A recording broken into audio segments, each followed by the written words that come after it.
2027 and 2028. So we won't have any housing or ED, but we can do infrastructure, and they have to be shovel-ready with NEPA applications, all of the environmental information, the designs, like we're doing the street, we're doing the planning. So once we have that, then we could submit an application, and that'll be shovel-ready. Yep. So if I can put in a plug for the engineering piece when the time comes for, and that and anything we can do in terms of chip seal, because our roads are horrible. And I also, at some point offline, I wanted to talk to you about to see if the 6320 finance program is still open to fund public facilities at very low rates. And that's it. Yeah. Thank you. Awesome. Yes. Oh, Are we? I think so. All right. Any public questions? Sure. Yeah. Why not? Yeah. I mean, this is timely. So Anastasia's brought here. When I was talking with people, handing out the papers, there were people offering ideas of things they wanted. So this might be a good time to just say there were 3 things that I heard. One repeatedly, which is a robust Mount Shasta Community Center. Just no offense to the current coffee houses or things that are around, but this idea of a community center where people could gather, actually there's 4 ideas, so that was one. Another was a food forest, so outdoor food growing that everyone could have access to. Another was grants for artists. There's kind of this group of people in Mount Shasta who may be very low income. They may be visiting for some period of time. If they had a grant to work on their art, they might stay longer. There's tons of talent, I think.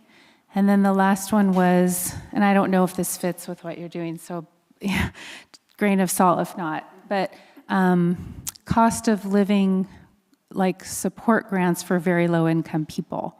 So the newspaper was about people who are unhoused or homeless, and we're trying to generate affordable alternative housing for them. And someone said, well, there's a lot of people living here working on minimum wage. They're barely getting by. They have a huge percentage of their money going to rent, so they need help too. So for the record, thank you. Thank you.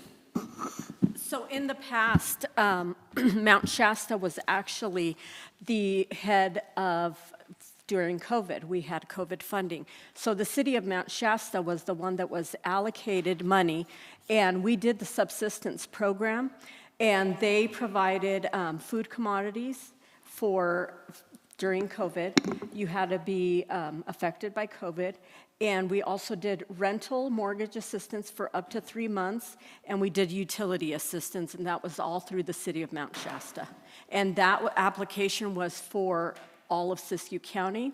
Right now, we are running the same project for the county because it was a lot for the financial person in Mount Shasta to write all of the bills and to follow up with that. That was a lot. And so when we applied for the grant, all of the communities got together and got on with a sub-recipient agreement, and now the county's running that. And so, but Mount Shasta is a part of, if you guys hear the Protein and Produce Program, the city of Mount Shasta is a part of that program. It's just run out of the county.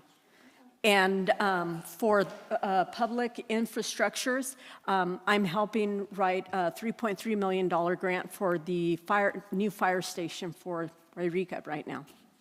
And we're also doing a subsistence program, utilities program for the city of Wairika, and that is for their water utility assistance program for the city of Wairika because they have a lot of shutoffs, and because of loss of jobs, loss of incomes, the city is having to cover the funds, and we don't want to have them shut off or them be homeless because they can't maintain their utilities. So that's another project that we're working on.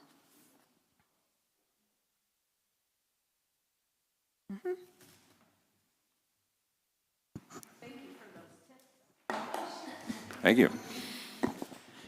Anybody else for the good of the order, and then we'll close it down? I just want to say real quick, obviously affordable housing is a huge need for a lot of layers and a lot of different solutions needed.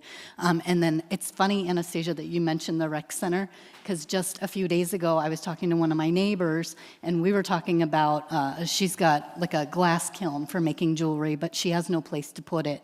And I was thinking, how amazing would it be if we had like a rec center that had like a maker space where artisans could share tools and equipment, and that way there could be a place, a central location where everyone could keep their stuff, other people could use it, you could have classes, teach people how to make things together, like collaborative, and you could have memberships. It could be a way to generate revenue and also create a solution that's more cost effective, other than people having to buy all this equipment and have a place to do it all on their own. So I love that idea. I think that's something we need for sure. Yeah. Yeah, exactly. Exactly. Yeah. Yeah. Okay, thanks, everyone. Appreciate your comments and enthusiasm.